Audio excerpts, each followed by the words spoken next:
Audience બદલાઈ ગઈ છે. શું ગુજરાતી સિનેમા પણ બદલાઈ રહ્યું છે? આજથી 15 વર્ષ પહેલા દર શુક્રવારે એક ફિલ્મ રિલીઝ થતી અને એને જોવા માટે ઓડિયન્સ પાસે બહુ ઓછા ઓપ્શન હતા. એક થિયેટર, થોડી ઘણી ચેનલ્સ, ડીવીડી, બસ. પણ આજે તમારા મોબાઈલમાં જ નેટફ્લિક્સ છે, એમેઝોન પ્રાઇમ છે, જીઓ હોટસ્ટાર છે અને દુનિયાભરની ફિલ્મો માત્ર એક ક્લિક દૂર છે. હવે એક સવાલ, જો ઓડિયન્સનું વિશ્વ આટલું બધું બદલાઈ ગયું હોય તો શું સિનેમાને ના બદલાવવું જોઈએ? આજે એક ગુજરાતી દર્શક સવારે કોરિયન ફિલ્મ જોતો હશે તો બપોરે સાઉથ ઇન્ડિયન ફિલ્મ જોતો હશે તો સાંજે કદાચ હોલિવૂડ ફિલ્મ અને રાત્રે ગુજરાતી ફિલ્મ. તો એ કોઈ એક ઇન્ડસ્ટ્રી સાથે કમ્પેર નથી કરતો. એનું કમ્પેરિઝન એના આખા અનુભવ પર આધારિત હશે. એને ફરક નથી પડતો કે ફિલ્મ કઈ ભાષાની છે, એને એટલો જ ફરક પડે છે કે કઈ ફિલ્મ મને એન્ગેજ કરે છે. એક સમય હતો જ્યારે ભાષા જ સૌથી મોટી ઓળખ હતી અને આજે કન્ટેન્ટ સૌથી મોટી ઓળખ છે. ઓડિયન્સ હવે એમ નથી પૂછતી કે શું આ ગુજરાતી ફિલ્મ છે, ઓડિયન્સ હવે એમ પૂછતી થઈ ગઈ છે કે શું આ સારી ફિલ્મ છે કે નહીં. આ પ્રશ્ન ભલે નાનો લાગતો હોય પણ ઇન્ડસ્ટ્રી માટે આ બહુ મોટો બદલાવ છે. મને ઘણીવાર એવું લાગે છે કે આજની ઓડિયન્સને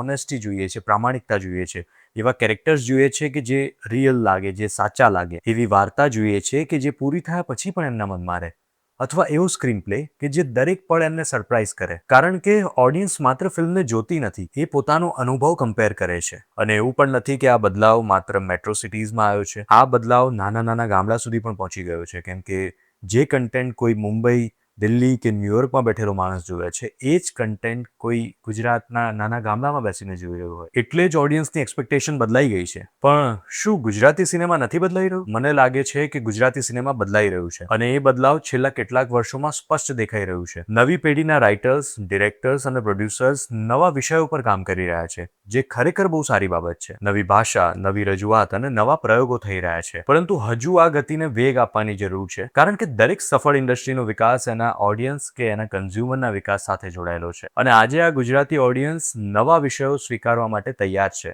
સાયકોલોજીકલ ડ્રામા હોય, થ્રિલર હોય, બાયોપિક હોય, ક્રાઇમ હોય, હિસ્ટોરિકલ હોય કે પછી એક સરળ હ્યુમન સ્ટોરી, જો રાઇટિંગ સારું હશે તો ઓડિયન્સ જરૂર સ્વીકારશે. ગુજરાતી સિનેમાનો સૌથી મોટો પડકાર બજેટ નથી, ટેકનોલોજી નથી, ટેલેન્ટ નથી. સૌથી મોટો પડકાર ઓડિયન્સની બદલાયેલી વિચારસરણીને સમજવાનો છે. કારણ કે આજનો દર્શક માત્ર ટાઈમપાસ કરવા થિયેટરમાં નથી આવતો, એ પોતાના જાત માટે એક અનુભવ ખરીદવા આવે છે. અને અનુભવ સારા સેટ કે મોટા બજેટથી નહીં બને, સારી સ્ટોરી ટેલિંગથી બનશે. મને વિશ્વાસ છે કે ગુજરાતી ફિલ્મો પાસે ટેલેન્ટ છે, વિઝન છે અને એવું ઓડિયન્સ છે કે જે સારી ફિલ્મોની રાહ જોઈ રહ્યું છે. અને કદાચ હવે એવો સમય આવી ગયો છે કે ઓડિયન્સને બદલાયેલી કહેવાની જગ્યાએ આપણે એ બદલાવને સમજીએ. કારણ કે જ્યારે ઓડિયન્સ બદલાય છે ત્યારે સિનેમા પણ એની સાથે બદલાય છે. હું છું શર્મન ઝવેરી. ફરી મળીશું ગુજરાતી સિનેમા અને સ્ટોરી ટેલિંગની આવી જ નવી વાત સાથે. નમસ્કાર.